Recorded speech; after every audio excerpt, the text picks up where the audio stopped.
Before this video starts, I want to give a thank you to everyone who's watching this. This video took me about a week to edit and it was just stressful in general, but it's fine. Anyway, sit back and relax and enjoy the video.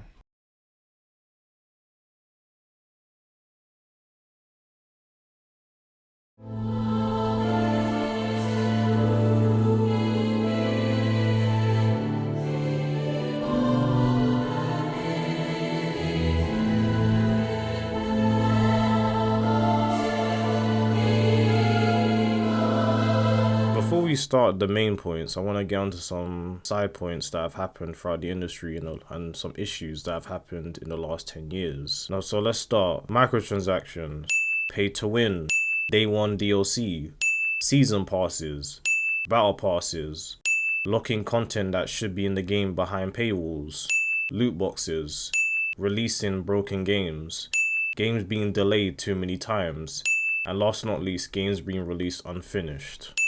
Oh, racing games. I love racing games. It's my third favorite genre of all time. But as of late, racing games have become very mediocre, in my opinion, because look at for example, Need for Speed and Forza. Like, we haven't had a really good Need for Speed game and really good Forza game in years. People are saying that Unbound is that game, but I will be the judge of that when I actually play it. But when it comes to Forza especially, we haven't had a great Forza game in years. Forza Horizon 5 was a mid. It wasn't that great. It wasn't that great of a racing game. Like, they removed so many mechanics from the older games and replaced it with nothing. And they also made that game so easy. Like, let me give you a good example. When I first started playing Forza Horizon 5, they gave me a fucking Centenario in the first hour of the game. I just started playing it and they gave me a Centenario, a fucking supercar as soon as I started the game. Bear in mind that I did not buy the deluxe edition. I was playing on Game Pass. I played the Game Pass version of the game. I didn't buy it. I played the standard edition of the game and I got a supercar at the start of the game. That's fucking retarded. Why would you give me a supercar at the start of the game? That defeats the purpose of progression. If you're gonna give me a really fast vehicle at the start of the game, there's no point in me grinding. That's literally the whole point of playing a racing game, is that you start off small and then you get the fast cars later through the game. That's the whole point. That's how racing games work. Most of them, depending on which genre you're playing. If you're playing like games like Motorsport, that makes sense. But when it comes to a free roam racing game, you always have to have that progression where you start off small and then you end big. But they completely scrapped that and just made the game a complete cakewalk by giving you ridiculously fast vehicles at the start. And it's actually stupid, to be honest, that they did that. Let's not talk about how the fact that they removed Pursuit Breakers from Need for Speed and Speed Breakers, one of the two best mechanics in the older Need for Speed games. It used to be in Need for Speed Most Wanted and Carbon. Now it's gone, unfortunately. And they replaced it with nothing. Look at the modern Need for Speed games. What did they have that replaces those mechanics? Nothing. And that's one of the main issues. The Need for Speed's driving in general wasn't that great in the first place. But at least the older games, they had something to compensate for it. But the new ones don't, and that's the biggest issue with the new ones. And the fact that they remove those mechanics and replace it with nothing, it gets 2 sins for that. Can someone please explain to me why every RPG has to have some removal mechanic, or it has to have spongy ass enemies? Like, what happened to RPGs actually being in depth and actually being like feeling like actual RPGs? Instead, now RPGs are just about upgrading your character and fighting against spongy enemies. Like, for example, I will play a game like Godfall, for example, and bro, I remember one time I fought this enemy for 20 minutes. I was just hitting him for 20 minutes. That's how spongy he was.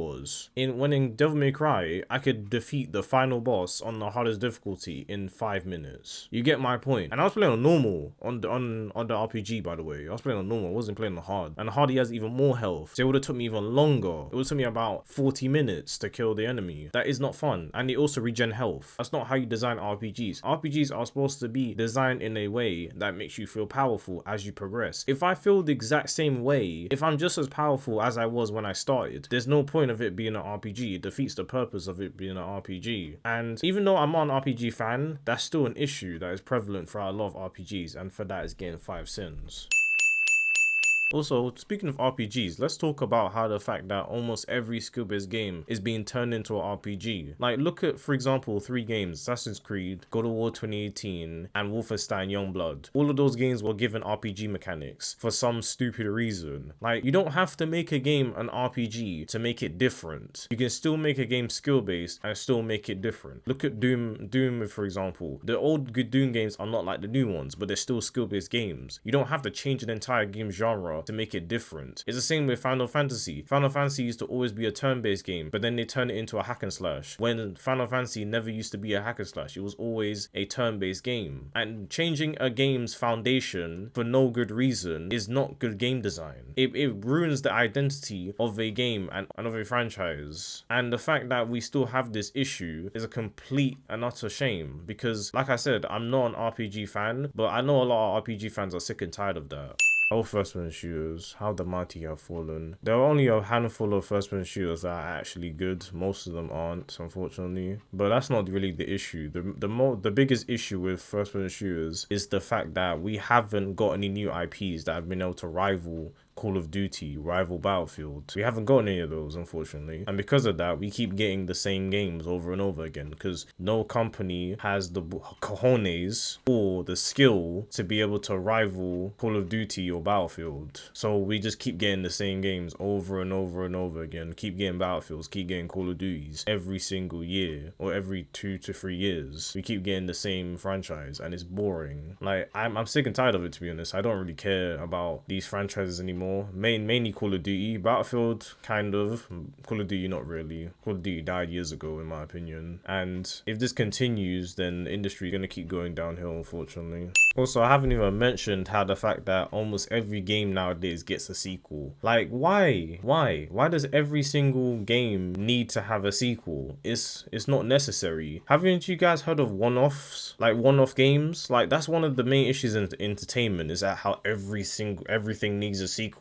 Everything needs part 2, when that's not necessary. There are so many movies, great movies, that don't have sequels. There are so many great games that don't have sequels. You don't need to make a game that needs a sequel. It's not necessary. But we incentivize it like it's mandatory. Like every time a good game comes out, oh, part 2, oh, the second game. It's like, why is that necessary? Not every game needs to have a sequel. And that leads to sequelitis, where a lot of games will just come out and be sequels to games that don't need them, and that leads to the lack of new IPs. That's one of the reasons why we don't have new IPs, is because we keep pumping out sequels like children.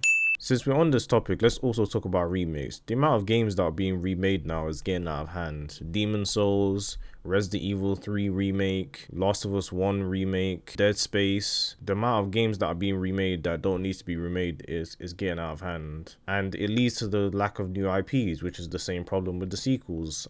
Sequels point I just touched on earlier.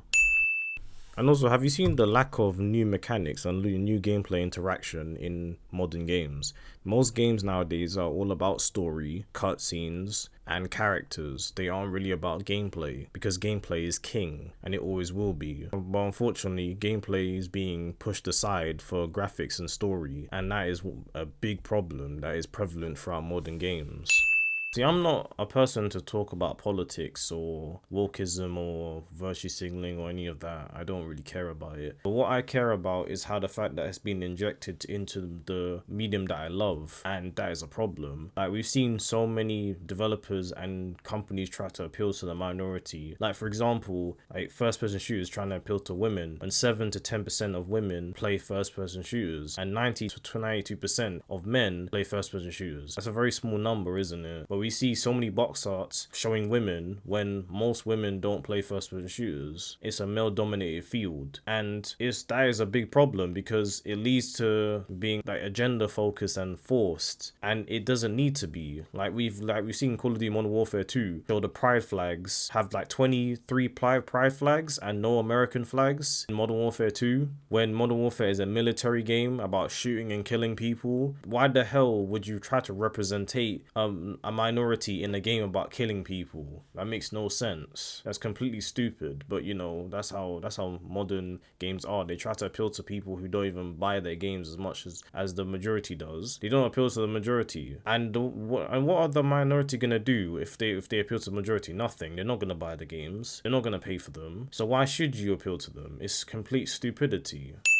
Since we're talking about politics, let's also talk about another issue that's happening in gaming, which is the overrepresentation of females in video games. And I've talked about this before in my previous video, but I wanted to get into more detail into this. I don't have an issue with women being represented in games. What I have an issue with is when they're overrepresented, which has happened a lot in video games in the last few years. Like I've showed a graph that has showed how many women to men play certain genres. And you've seen the graph, and that is a clear indication to how men dominate the gaming industry more than women do. It's just a fact, it's not an opinion. And to represent women this much is completely foolish, because you're alienating your main demographic, and when you alienate your main demographic, you lead to less sales and less money. The way that business works is that you have to appeal to the majority. You can't appeal to the minority. When you appeal to the minority, you make less money. That's business 101.